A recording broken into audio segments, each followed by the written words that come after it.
આજે આપણે સરસ મજાની વાર્તા સાંભળીએ. તો એક ગામ હતું,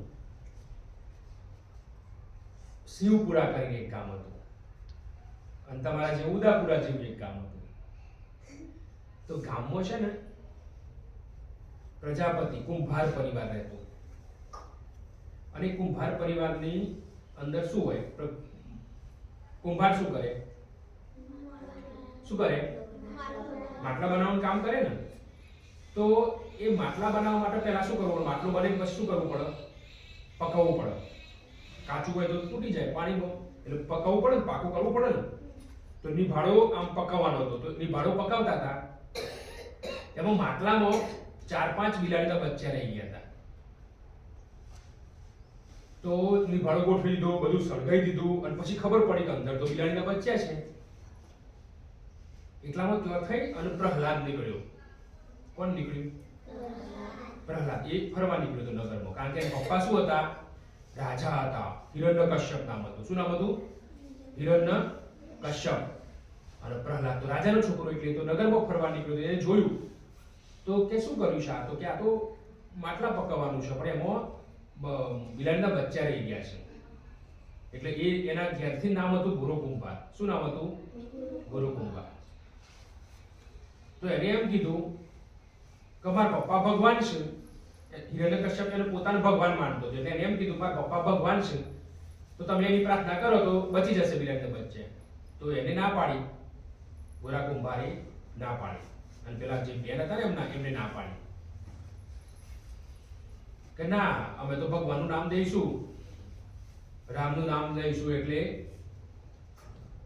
ભગવાન બચાઈ લેશે.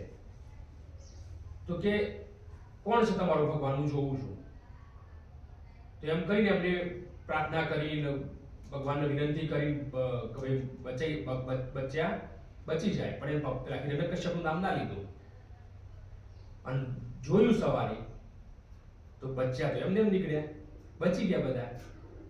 તો પ્રહલાદને એવું થયું કે મારા પપ્પા ભગવાન નથી, એના કરતા પણ બીજો કોઈ ભગવાન ઈશ્વરની શક્તિ છે.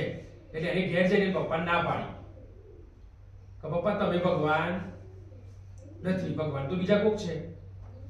તો એને તો કીધું ના, હું જ પોતે ભગવાન છું. રાજામાં બધા નગરમાં બધામાં કઈ રીતે એને બધા આખા ગામમાં બધા કે હું ભગવાન છું, હું ભગવાન છું, બધાએ મને ભગવાન કહેવાનું. પણ પ્રહલાદ તો ના માને કે ના, તમે પ્રહલાદ ભગવાન નથી. એટલે એને શું કર્યું? મારવા માટે પ્રહલાદને અલગ પ્રકારની યુક્તિ કરી. તો એક વખત ડુંગર ઉપર લઈ ગયા, તો ફેંકી દીધો. એવા ઘણા બધા પ્રયોગ કર્યા, પણ ત્યાં પ્રહલાદનો તો ભગવાન બચાઈ લે. પછી એક વખત નક્કી કર્યું હિરણ્યકશ્યપ રાજાએ કે પ્રહલાદનો ભલે મારો છોકરો છે, પણ એને સળગાઈને માર દો. એટલે એને એની બેન હતી, હિરણ્યકશ્યપની બેન હતી હોલિકા. એનું નામ શું હતું? હોલિકા. શું નામ હતું એનું? હોલિકા. તો હોલિકા એને કહેવામાં આવ્યું કે તમારે છે ને બધી ઝાડ બધું મૂક્યું હોય ને, લાકડા મૂક્યા હોય ને, તાર લઈને બેસવાનું, પ્રહલાદને લઈને તાર ખોળામાં લઈને બેસવાનું. તો આગ લગાવી, સળગાવ્યું, બધું જોરદાર સળગી ગયું. અને હોલિકાનું વરદાન હતું કે એને આગ બાળી શકે નહીં, અને પ્રહલાદ તો મરી જાય. એટલે રાજાએ બધા આગ પેલા બધા એના માણસોએ આગ લગાવી, બધું આગ લાગી, પછી આગ વહી ગઈ. જોયું તાન તો હોલિકા સળગી ગઈ હતી, અને પ્રહલાદ તો એમ નીકળ્યો બહાર. તો કોને બચાવ્યો એને? ભગવાને બચાવ્યો એને. અને હોલિકા તો વરદાન હતું કે આગ ના બાળી શકે, છતાં પણ બળી ગઈ. તો પ્રહલાદ બચી ગયો. એ દિવસથી આપણે હોળી ઉજવીએ છીએ. તમે હોળી પ્રગટાવો છો ને? તો પ્રહલાદ બચી ગયો અને હોલિકાનું દહન થઈ ગયું.